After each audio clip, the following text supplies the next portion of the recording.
Now at 6 and streaming on CrossroadsToday.com, 3 suspects in Goliad are facing charges of organized criminal activity. And we hear from Victoria County Sheriff candidate Justin Marr. Plus, Attorney General Ken Paxton sues a faith-based organization claiming they run a stash house for migrants. We're coming to you live from the Victoria Community Center. It's the Junior Livestock Show. Lots of fit kids and families and barn animals. They're all on display for the weekend. You're invited to come down. I'll also be talking about your weather for the weekend. All that coming up in a moment. The Victoria East head coach taking home a huge honor. I'll have that in sports. You're watching 25 News Now at 6. Good evening and thank you for joining us. I'm Karina Garcia. Don Brubaker will join us in a moment. At around 3:30 this afternoon, police were near East Brazos Street and North Wheeler Street, where they detained 3 people. This is near North Main and North Navarro, just north of Rio.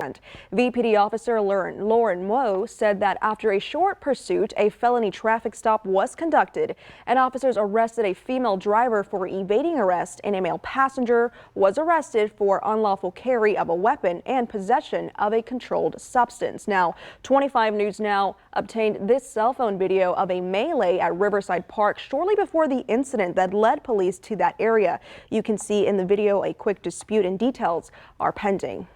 Now, Victoria County deputies arrested a man who took off running during a traffic stop. Authorities say that at around 8:30, the man appeared asleep at the wheel. He was stopped at the intersection of Cameron and Airline Road this Friday morning. He then ran down Airline Road, but deputies found him hiding in a drainage pipe in a culvert near a church. Now, this man has been identified as 37-year-old Angel Ramirez. Victoria County records show several criminal cases against him dating back to 2021. After today's incident, he's charged with evading arrest and possession of a controlled substance. The man convicted of robbing a Victoria bank last year will be sentenced to federal prison Monday.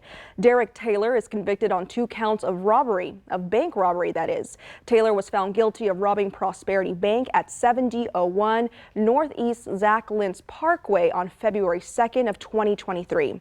Taylor's sentencing will be at the Martin Luther King Jr. Federal Building in Victoria. Today, we are introducing you to the candidates running for Victoria County Sheriff. 25 News Now Don Brubaker has Victoria County Sheriff candidate and incumbent Sheriff Justin Marr. Karina, thank you. Welcome, Sheriff. Thank you, Don. You've been Sheriff of Victoria County almost 4 years. What has that experience been like for you? It's my term started in pretty uncertain times. That we had the pandemic the pandemic was in full swing. We finally worked our way through that, which was challenging, running a jail operation. And then now the open border. So it's been fast and furious, that's for sure. Plenty to do. When you're on the campaign trail or just doing community outreach, the main topic that the voters talk with you about? It's border security, and it's not just the illegals coming across the border. That is definitely a large part of it, but it's also the narcotics that are coming across. And with that, you know, a lot of the crimes we have here in Victoria, there's some type of nexus to the border. You can tie back to the border, whether it's property thefts, you know. So the border is #1 priority for the people I'm visiting with. Seems to be a huge increase in Victoria County of human trafficking arrests. How many more arrests have you seen just in the last couple of years? It's increased. It's a steady flow. Like I said, there's some of the other issues is just the narcotics coming through, and between the human trafficking that fluctuates a little bit, but it's definitely been increased. I don't have the numbers off the top of my head exactly how many we've dealt with, but you know, I know over my term we're well over 400 immigrants we've dealt with. We've also had teams that go down and leave Victoria and partner with Governor Abbott and DPS on the Operation Lone Star, and they also go down directly to the border. And the goal there was to try to stop it or curb it there before it gets here. But then we do fight the battle here on a daily basis. Outside of the border, the biggest issues that you deal with in the sheriff's office? Outside the border. Well, like I said, most of what we deal with is somehow tied to border Really? issues. Yes. I mean, there's always concerns, you know, trying to prepare our officers, get everybody situated for the next event. School violence has always been a major concern. So, you know, we've gone out, we've taken our deputies and done the train the trainer courses to where we come back here and we properly teach our men and women how to handle those, as well as offer that out to our regional partners. And I'm sure the schools appreciate that. Absolutely. I mean, that's extremely important. Right? That's our youth there. Absolutely. Yes. Sheriff, thank you so much for coming in and taking the questions. Appreciate Absolutely. it. No All problem. right. Karina, back to you. Don, thank you. Sheriff Justin Marr faces Melissa Rendon-Wasachek in the March 5th Republican primary election. There is no one running as a Democrat, so whomever wins the primary wins the race. A 21-year-old suspect was taken into custody today by Victoria County deputies. William DeBoek is charged with burglary of a home and injury to a child, elderly, or disabled person. He is in the Victoria County Jail in lieu of a $65,000 bond. Goliad County Sheriff's deputies took 3 suspects into custody. Erica Velasquez of Mexico, Lamberto Vital of Laredo, and Javier Montes of Florida are charged with engaging in organized criminal activity. Deputies found over $29,000 in cash in the grass near the arrest site. The money was illegally laundered from the U.S. to Mexico. All 3 suspects are in the Goliad County Jail. And in Cuero, police arrested 67-year-old Ruben Morales. He faces 2 counts of aggravated sexual assault of a child and remains in the DeWitt County Jail in lieu of a $100,000 bond. The hearing for Fernando Acosta Jr. has a new court date. His hearing will begin Monday, February 26 at 9 a.m. The previous trial date for October 25th was canceled. Originally, it was supposed to begin Thursday, June 8th of last year. Acosta is accused in the murder of Amanda Johnson. She leaves behind 2 children. Acosta is charged with tampering evidence, abuse of a corpse, and murder. Animal Care Services is investigating a dog bite that took place Wednesday on Virginia Street, where a man was attacked by a dog while jogging in the area. The bite was moderate with bruising and deep punctures. Animal Control Services says the dog is underneath a pier and beam structure. They set up a dog trap and will impound the dog once it is caught. And now let's take a look at your forecast with Chief Meteorologist Mac Perez. We're coming to you live from the Victoria Community Center at the Junior Livestock Show for 2024. Right now we're in the Market Goat Competition. We'll be showing you what the kids are doing with their projects, and we'll be talking about your weekend weather, which is going to be pretty special. Stay tuned. We'll be back with more coming up after this. Mac, thank you. The founder of the Catholic nonprofit organization that provides food and shelter to migrants is firing back at Texas Attorney General Ken Paxton. Paxton is suing to shut down Annunciation House in El Paso, accusing them of helping human smuggling and operating a stash house. Annunciation House says Paxton's goal in filing the lawsuit, which came after it denied him immediate access to its records, was to use the document dispute as an excuse to shut down the organization. Together with all of you, to say unashamedly that I condemn any effort to deny food, clothing, and shelter to anyone in need in our community, even the stranger. Everyone in here, everyone back there, we speak as one. We'll never turn their backs on anyone in need. Annunciation House Director Ruben Garcia says the organization has helped migrants for 46 years, and Paxton's position to shut it down is unfounded. Texas passes on a $450 million summer lunch program for low-income families.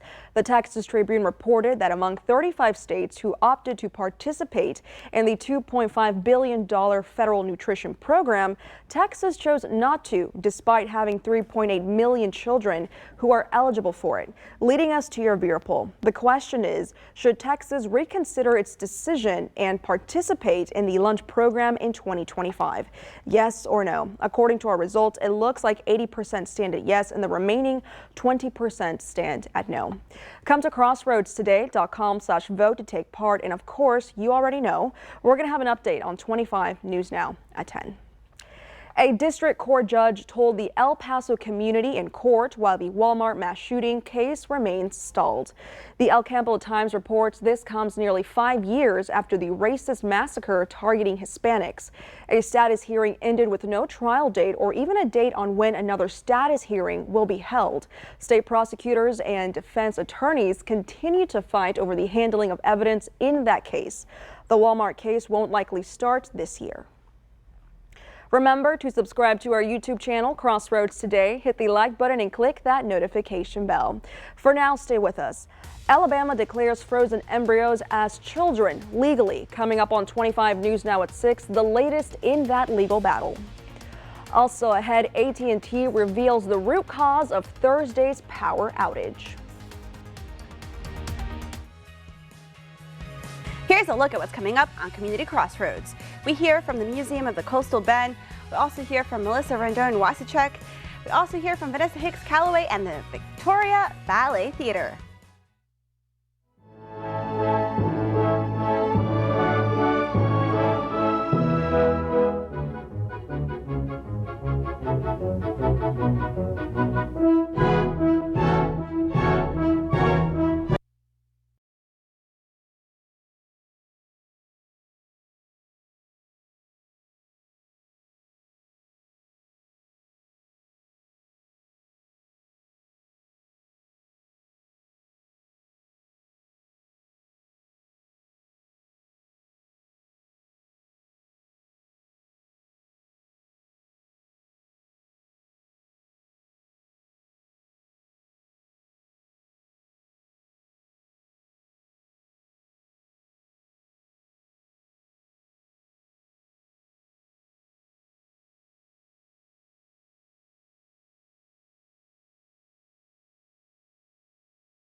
He said the hours-long outage to its U.S. cell phone network Thursday appeared to be the result of a technical error, not an attack. AT&T blamed the incident on an error in coding. The outage knocked out cell phone service for thousands of its users across the U.S. starting early Thursday before it was restored. The carrier is the country's largest with more than 240 million subscribers. And now on to the decision by Alabama Supreme Court, becoming the first state in the country to rule embryos are people. In response, several medical providers are halting IVF treatments. In Alabama, where the state Supreme Court ruled frozen embryos are the legal equivalent of children. President Biden saying the disregard for women's ability to make these decisions for themselves and their families is outrageous and unacceptable. The vice president directly placing blame. When you look at the fact that the previous president of the United States was clear in his intention to hand-pick 3 Supreme Court justices who would overturn the protections of Roe v. Wade, and he did it. I withstood vicious attacks to pick and confirm 3 great Supreme Court justices Former President Trump not directly commenting on the IVF ruling, but touting his record. From my first day in office, I took historic action to protect the unborn, like nobody has ever done. Trump's primary opponent, Nikki Haley, walking a fine line on the issue, saying embryos are babies, later telling CNN it's a doctor-patient decision. We don't want fertility treatments to shut down. We don't want them to stop doing IVF treatments. But the Alabama ruling doing just that, pausing parenthood for patients like Tori Beasley, who hopes to have her second child through IVF. How does someone else get to dictate what I say, what I want for my family? 2 bills are being introduced in the Alabama State House. One that would protect in vitro fertilization until it's implanted in the uterus, there's potential life. And another that would put the court's ruling on hold. Well, we're trying to clearly help folks understand that a fertilized embryo is not a child. The list of Alabama medical facilities postponing IVF for fear of possible criminal prosecution is growing. In addition to the state's biggest hospital, at least 2 other clinics have stopped IVF treatments. Ike Ajachi, ABC News, Washington. Now we'll be showing you the market goat competition here at the Junior Livestock Show. We'll also be talking about your weekend, which is going to be spectacular. I'll have your forecast coming up in a moment.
We're coming to you live from the Junior Livestock Show, having a great time, really. Right about now, we're doing the Market Goat competition, and for those of you who are familiar, this is an annual tradition. It's been going on for 80 years. The kids work on these projects. They raise these animals, and then they come show them. They place the ribbon.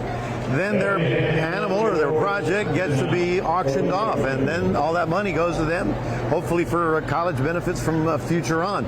So right about now, the drama is high as people are wondering who's going to be the best goat in the show. Let's take a look at what the kids are doing, and just telling you, we're down at the community center. You're all invited to come down. It's only $5 a person. It goes on all weekend. At the end of the thing on Sunday is when they actually auction off all these projects. And, you know, it's one of those things. The kids grow up, they raise the animal, and then they got to say goodbye because that's what it's all about. But we obviously want to invite all of you to participate because these kids just done a fantastic job, and we're very proud of them. And we'd like to see more and more kids continue in this project. Well, let's go to our Skycam, and we'll show you what's going on. Beautiful sundown over much of the crossroads. We are looking, of course, for spectacular weekend weather coming up, as temperatures will be pushing up into the 80s. We're looking at significant warmth. As a matter of fact, probably getting up to about 80 degrees over the next 5 days. Can I ask that Scotty in the studio move the computer forward, because I'm not having control of it over here. Again, the activity over weather is going to be very quiet. In fact, we've got about 7 days of absolute quiet weather until about next weekend, when things are finally going to start changing on us. We are looking at the weather to stay on the warm side of everything until we get to about Thursday of next week. We are looking for things to really start changing up. If we could get Scotty to move the computer forward, that would be really helpful, because my machine is not working out here. So we are, let me give you the forecast, all right? I'm going to get out here. The forecast is real simple. Number one, it's going to be sunny in the afternoon. Number two, from this weekend until Wednesday, we're about 80 degrees, so way above normal. And three, next Thursday, 6 days from now, we have a frontal system that might actually be our last cool temperatures that we're ever going to get for this year, because we certainly look like we're going into an early spring season, if not a summer season at all. So once again, let's go see the animals and the kids. It's the Junior Livestock Show. We invite you to come participate. There's funnel cakes, there's carnival rides, and there's a lot of hardworking young kids working on their projects, hoping to do well and get a ribbon and make some money off their project here at the Junior Livestock Show. That is it live from the community center. We'll toss it back to you. Now they're trying to find out the goat of the goats. The goat of the goats. Yeah, there we go. Yeah. Well, I just hope they bring us back some funnel cake. Oh, yes. That would be awesome. Yeah. Yeah. Have you put in your order, Annette? I'm going to text Mac and Adarius right after sports. Zach? Yeah, so one of the goats of powerlifting coaching, the Victoria East head coach, just brought home some hardware, and you see Victoria UHV softball, hit the diamond today. I'll have that in sports.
UHV ladies kicked off conference play today with a doubleheader against Southwest. They got the Game 1 win 2-1 from a walk-off via Jace Bolin. Now on to Game 2. In the first inning, Amicia Mendoza allowed one base runner, but no trouble overall getting out of the first frame. In the Lady Jags' half with 2 outs, Southwest misplays a ball in right field, and it's going to get down, and she's going to go all the way to third. It's going to go down as a triple with 2 out, so they need a knock, and they got just the girl to do it. Claire Blinka drills one off the pitcher's glove. She's going to beat the throw to first, and the Jags strike first, and they would strike often. They sweep the doubleheader, take game 2 by a final score of 10-0. Mendoza goes the distance, allowing just 2 hits, no runs. They move to 7-1 on the young season.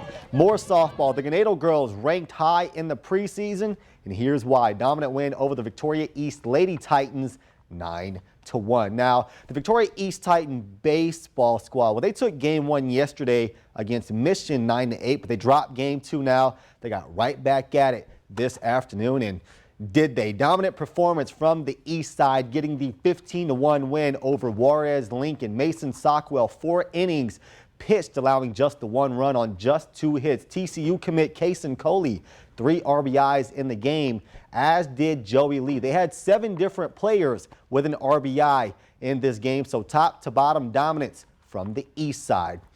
Now, for the West Ladies soccer team, they come into today 8-1 in district play on the year, and that 1 loss came to Gregory Portland. That's who they get today, and they are looking for a huge win tonight as the ladies try to chase down a district title. Out on the hardwood, the boys heading to the area round. Edna gets the Lytle Pirates. That game will be in Seguin at 8 p.m. Their rival, the Goliad Tigers, by district champs as well. They will get Rio Hondo tonight. That game will be at Alice High School, and it's going to have it had a 6 p.m. tip-off, waiting on a final score from that one. And the Shiner girls in the regional semifinals, they get the San Saba Armadillos. That game also tipped off a half hour ago. Shiner has been dominant all year, going for 26 wins in a row, and this, of course, would be the biggest one yet. One coach brought some hardware to Victoria East last year, and now he's taking some home himself. Marcus Hernandez has spent a lot of time building others around him and his powerlifting squad, and he got some recognition. Selected as the Region 5 Coach of the Week. These pictures are from last year when they won state. He hopes to have more just like this very, very soon. That is it for your sports. Donna Karina, back to you. Quick question for you, Zach. The NFL announced today it's adding $30 million to the salary cap for each team. That is a 1-year record growth. How much is that going to help teams like the Texans, who may now have like $80 million to spend on free agents? Right. So I saw earlier today the Texans had about $65 million to spend. I don't know if that's after the adjusted number or if this is before the adjusted number. They have some of the most cap space in the entire league to spend. So if this is before that adjusted $30 million, the Texans are going to have even more money to spend when they already had some like top 3 in the league. So it's exciting if you're a Texans fan. That's right. Big news for the Texans and the NFL. Alrighty, thank you guys. We're going to be back in a moment where we head to Kentucky for a man with a passion for music, among other talents.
Kentucky man has combined his two passions, being a musician and being a mortician.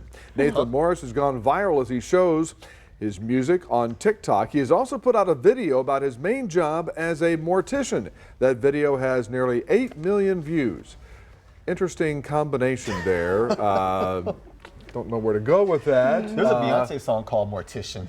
Really? Oh, okay. I think. I don't know. I'm not. You're a that's an beehive? Darius question. No, Darius is a beehive, not me. Well, let's go back to Mac one more time at the Victoria Livestock Show. Hi, Mac. I